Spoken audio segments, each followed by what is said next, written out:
예를 들자면이에요.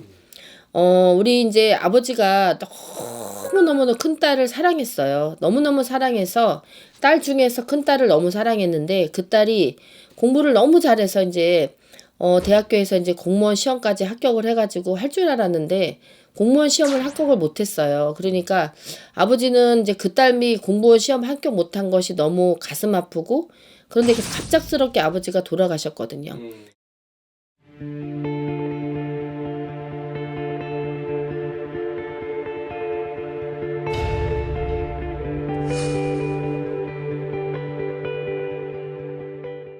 유튜브 여러분 안녕하십니까? 글문도사 김은정입니다. 반갑습니다.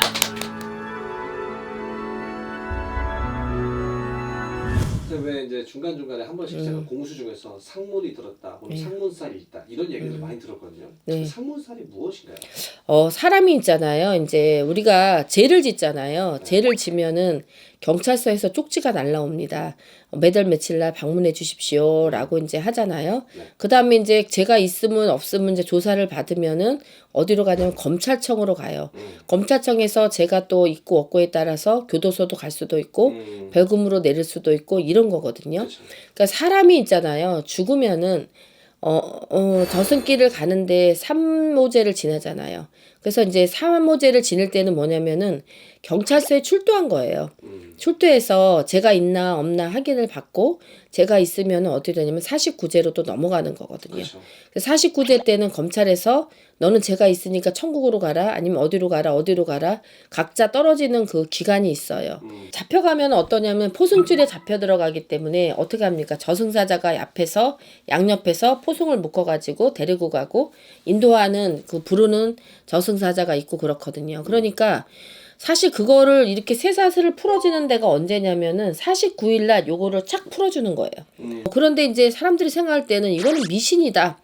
아니면은 또 뭐 이거 뭐 천도제 같은 거 진옥이 하는 것이 뭐 잘못됐다 이렇게 생각을 하시거든요. 근데 사실 제가 24년 동안 저희 아버지 제사를 못 지낸 적이 있어요.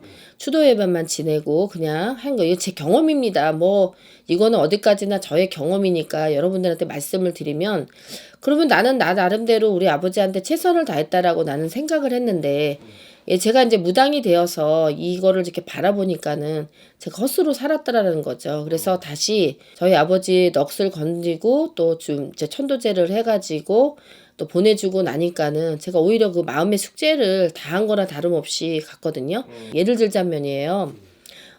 우리 이제 아버지가 너무너무 큰딸을 사랑했어요. 너무너무 사랑해서 딸 중에서 큰딸을 너무 사랑했는데 그 딸이 공부를 너무 잘해서 이제 대학교에서 이제 공무원 시험까지 합격을 해가지고 할 줄 알았는데 공무원 시험을 합격을 못했어요. 그러니까 아버지는 이제 그 딸이 공무원 시험 합격 못한 것이 너무 가슴 아프고 그런데 갑작스럽게 아버지가 돌아가셨거든요.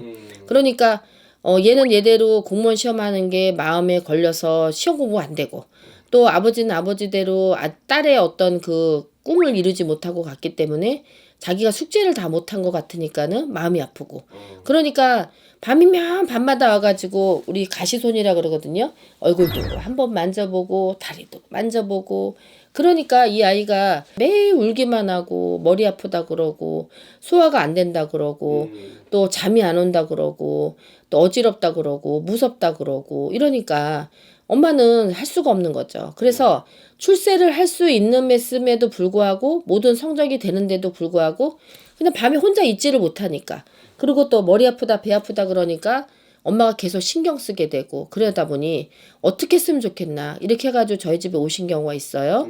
그래서 가시손이라는 게 그렇게 무서운 거예요. 그리고 사람이 이제 이런 마음을 가지시면 되는데 어떤 거냐면은 우리가 살아생전에는 내 딸을 나쁘게 하고 싶은 사람이 어딨어요. 그렇죠. 죽어서도 우리 딸을 괴롭힐 이유는 아무것도 없죠. 그렇죠. 그런데 유체 이탈이라는 거를 하는 거예요. 유체 이탈. 그러니까 내 육신은 죽어서 썩어서 어디 뭐 화장터로 가든지 무덤으로 가든지 어디로 가지만 혼이라는 게 떠서 가기 때문에 그 혼이 괴롭고 슬프고 이런 것만 기억을 많이 하는 거죠. 예, 그러니까 원이 많이 생기는 거예요. 제가 이제 죽고 싶은 생각이 들을 때가 있었거든요. 한때는 이제 제가 자살하려고 한 서너 번 자살을 했잖아요. 근데 자살을 할 때까지만 해도 아 이거는 뭐 죽으면 뭐 우리 애들한테 뭐 피해가 없겠구나라고 생각을 했는데 그때 안 죽기를 정말 잘했잖아요. 만약에 내가 죽고 없었다 그러면은 우리 애들이 점을 보러 가면은 야 너네 집에는 신기 많은 여자가 목숨 끊어서 죽었네. 그 여자가 한이 많아서 너를 괴롭히네 하고 하면 우리 딸이 계속해서 뭐를 해야 됩니까? 진호기를 해야 되고 나 원한기를 풀어줘야 되고 이렇기 때문에 그러니까 죽는 것도 함부로 죽지 말라는 얘기죠. 그래서 나를 위해서도 살아야 되는 것도 사실이지만 내 가족과 내 식구들을 위해서도 살아야 되는 것도 사실이기 때문에 산 자나 죽은 자나 편안하게 하기 위해서 하는 것이 진옥이거든요. 그러니까 여러분들도 제가 뭐 상문을 당하라 이러는 게 아니라 상문이 잘못하면은 대운을 쳐요. 아, 그렇죠. 그래서 우리가 이렇게 상문 당하고 나서 진상문, 특히 부모 존전이나 가까운 사람이 돌아가셨을 때는 우리가 어떻습니까? 3년 동안 대운을 못 받잖아요. 예, 그 정도로 그것이 어렵다는 거죠. 그래서 여러분들이 상문이 있는 사람들은 풀고 넘어가셔야지 그것이 가족이나 가시손을 준다든지 아니면은 어려운 상황을 만들든지 하면은 맥히거든요. 맥히면은 일도 안 풀리고요. 그 다음에 뭐가 꼬인 것 같고요. 암흑 같은 생활이 들고 머리도 아프고 배도 아프고 그런 증상이 있으면은 위험하다라고 생각을 하고 아 상문이 들었구나라고 생각을 하셔야 돼요. 갑작스럽게 요새 당하는 것이 너무 많아서 걱정하시는 분들이 많이 있으셔서 제가 이제 미리 어떤 일이 생기지 전에 조금 이렇게라도 말씀을 드리면 여러분들이 또 참고하실 수 있을 것 같아서 전체적으로 영상을 한번 올려봅니다. 저는 글문도사였습니다.